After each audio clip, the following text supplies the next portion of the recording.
দর্শক, প্লাস্টিক আধিক্যের কারণে হারিয়ে যেতে বসেছে গ্রাম বাংলার ঐতিহ্যবাহী মৃৎশিল্প।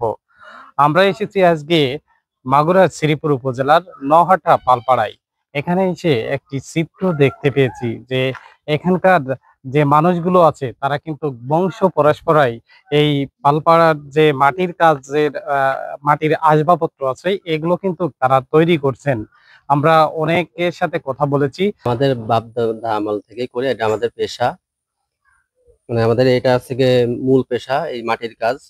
এই কাজ করে আমাদের সংসার চলে। কিন্তু আগে হাঁড়ি পাতিল খুব চলতো। এখন ইদানিং এই প্লাস্টিক সিলভার এটা সেটা হওয়াতে আমাদের এই গ্লাস থেকে এখন চলে না সেরকম একটা। এখন ওই অন্য অন্য কিছু করে আর কি সংসার চালাতে হয়, একটু কষ্ট হয় আর কি। ধরেন যে ভাতের হাঁড়ি, মুড়ি ভাজা বাইলেন, দইয়ের পাতিল, এইসব আর কি। আপনার এলাকার নামটা কি? নোহাটা পালপাড়া। আপনার নাম? আমার নাম মিলন পাল। যেহেতু আমাদের কষ্ট করে দিন পার করতে হয়, যদি সরকার কিছু সাহায্য সহায়তা করতো তাহলে খুব ভালো হতো। তারা আমাদেরকে বলছেন যে বাপদাদার যে ঐতিহ্য আছে সেই ঐতিহ্য ধরে রাখতেই মূলত তাদের এই পেশায়। কিন্তু এই পেশায় অনেক পরিশ্রম থাকলেও কিন্তু আগের মতো আর মাটির যে আসবাবপত্র জিনিসগুলো আছে তারা কিন্তু আগের মতো বেচা বিক্রি করতে পারছেন না। তারা বলছেন প্লাস্টিক এবং সিলভারের যে আধিক্য এবং এটার ব্যবহার বেড়ে যাওয়ার কারণেই কিন্তু মাটির যে জিনিসপত্র আছে সেই জিনিসগুলো কিন্তু মাটি এখন আর মানুষ ব্যবহার করছে না। যার ফলে একদিকে তাদের সংসার চালাতে হিমশিম খেতে হচ্ছে, তবুও কি করার, বাপদাদার এই পেশাকে টিকিয়ে রাখতেই কিন্তু তারা মূলত এই কাজগুলো করছেন। তবে এখানকার যে পালরা আছে তারা কিন্তু বলছেন যে সরকারি সহায়তা পেলে তারা কিন্তু স্বাভাবিকভাবে জীবনযাপন চালাতে পারবেন। দর্শক, চলুন কথা বলে আসি এই পালপাড়ার কয়েকজন মানুষের সাথে। এইটা হলো আপনার মাটির রিং বলে। তা এইটা হলো যে আপনার কুয়ার জন্য, হাউজের জন্য লাগে। তা আমার এইটা আর কি আমাদের বাপ ঠাকুর দাদা সবাই বানায় এসতেছে আমাদের পিসা। তা এখন এইটা ছাড়া তো আমরা আসলেও কিছু শিখি নাই। তা ওই আপনার প্লাস্টিক তারপর সিলভারের কারণে আমাদের এই মালগুলানের পর চাহিদা কমে গেছে। তো অনেকেই অনেক পেশায় চলে যাচ্ছে। তা আমাদের এই শিল্পটা বাঁচানোর জন্য আমরা সরকারের কাছে একটু আবেদন জানাচ্ছি, আমাদের দিক জন্য একটু খেয়াল করে। এটা খুব পরিশ্রম, ওই পরিশ্রমের জন্য অনেকেই অনেক দিকে চলে যাচ্ছে। আমাদের এটা আর কি না, আর কি নাই, এমন অবস্থা আর কি নাই। তা এখন কি করব, আমরা আসলে এইটা শিখেছি, পড়াশোনা শিখি নেই। তা আমাদের সরকারের কাছে একটু আবেদন, আমাদের দিক জন্য একটু খেয়াল করে। এই যে এইটা বানছে, এই জায়গাটায় কত গুলা চার তৈরি? এই জায়গাটায় আপনার 300 এই রিং ধরবে, ঠিক আছে। তাতে আপনার হয়তো 20,000 থেকে 22,000 টাকা হবে। তা 10-12 হাজার টাকা খরচ হয়ে যায়, ঠিক আছে। আর আমাদের তো ধরেন 1 মাস ধরে বানাতে হয়। তারপরেও আমাদের খাওয়া দাওয়া দিয়ে আর কিছু কিস্তি মিস্তি উঠে কোন রকম আর কি জীবন চলতেছে। এক একটা কত টাকা করে বিক্রি করে? এই একটা বড় গুলো না আপনার 2 সাইজ আছে, তো বড় গুলো না আপনার 80 টাকা, আর ছোট গুলো হলো 60 টাকা। এক একটায় কি পরিমাণ খরচ হয়? খরচ তো আপনার একটাই আপনার আর কি জনের দাম ধরলে কিছুই থাকে না, আর কিস্তি উঠে আমরা জর্জরিত হয়ে গেছি। তা সরকারের কাছে একটু আবেদন যেন আমাদের এই শিল্পটা বাঁচায় রাখার জন্য একটু অর্থনীতি সাহায্য টাহায্য একটু করে। এটা আপনি কত বছর এটার সাথে যুক্ত? আমি তা 30 বছর যুক্ত। আপনার বাপ দাদারা? আমার ঠাউদা করছে, আমার বাবা করেছে, আমু করতেছি। এখন আসলেও তো কিছু করার নেই, দেখেন মেয়ে মানুষও কাজ করতেছে। এখন আমাদের কি করব আমরা, এখন এইটার সাথে যুক্ত হয়ে গেছি, কিছু তো করার নাই।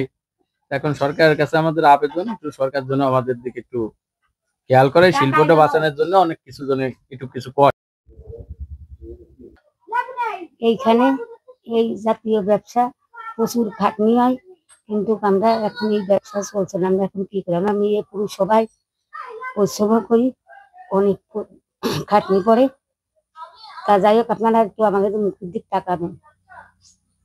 বর্তমান এখন নতুন সরকার আমাদের এগুলোর প্রতি একটু দৃষ্টি করবেন।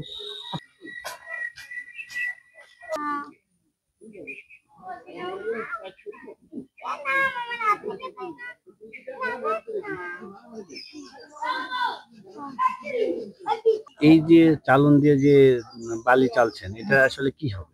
এটা সাইডে বালিতে মেশানো হয়েছে ওই সার বানানোর জন্য, যাতে না ফাটে। না ফাটে মানে ডাইসে দিলে পরে এঁটে যায়, যাতে এটা না যায়, ভালোভাবে ডাইসটা উঠানো যায়, সেই কারণে এইগুলো চালা।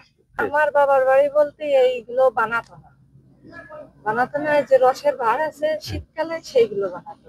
বিয়ে আসার পরে এই জায়গা বানাই, এই জায়গাতেই এগুলো হাতের সাথে করতে দেখতে শেখা হয়ে গেছে। এবং আপনাদেরকে দেখানোর চেষ্টা করছি এখন কেমন চলছে এই পালপাড়ার কার্যক্রম।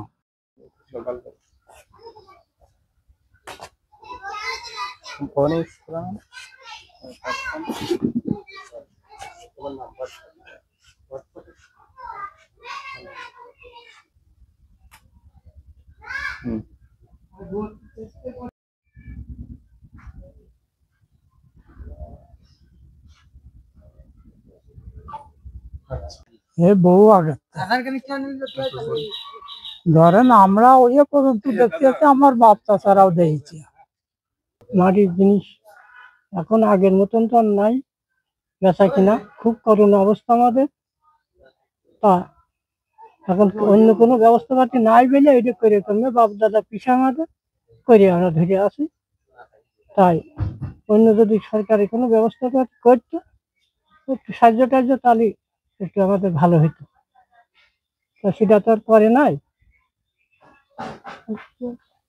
সরকার যদি একটু কোনো ব্যবস্থা পাতি করতো তাহলে আমাদের খুব ভালো লাগবে। যে খাটনি হয়, যে পরিশ্রম হয়, তাও আমাদের অর্থ টাকা আসে না, খালি পেটের দায়টি না পেরে এই কাজ আমাদের করে খাতে হয়। তো যদি নতুন সরকার এসে তো যদি কোনো সহযোগিতা একটু উপকার করে তাহলে আমাদের বড় ভালো হয়। প্লাস্টিক হওয়াতে মাটির মালের চাহিদা কম, বর্তমানে চাহিদাই টুকটাক চলতেছে। তো সরকারি যদি কোনো অনুদান হইতো তাহলে আমাদের এই কাজটার জন্য আরো সুযোগ সুবিধা ভালো হতো। বাপ দাদার আমলেতে বানা আসতেছে, আমরা ওইটাই কম বেশি টুকটাক করতেছি। ওই বাপ দাদার আমলেতে ঐতিহ্য টিকে রাখার জন্য আমাদের এটা ধরে রাখার জন্য আর কি এটা করা হচ্ছে।